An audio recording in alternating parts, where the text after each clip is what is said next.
আসসালামু আলাইকুম রহমতুল্লাহ। ভিউয়ার্স, আপনাদের সামনে আজকে একটা সোফার ডিজাইন নিয়ে এসেছি।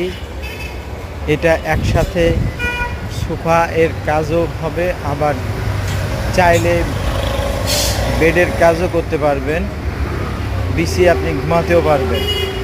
এমন একটা ফার্নিচার, কারো প্রয়োজন হলে এই নাম্বারে যোগাযোগ করতে পারবেন।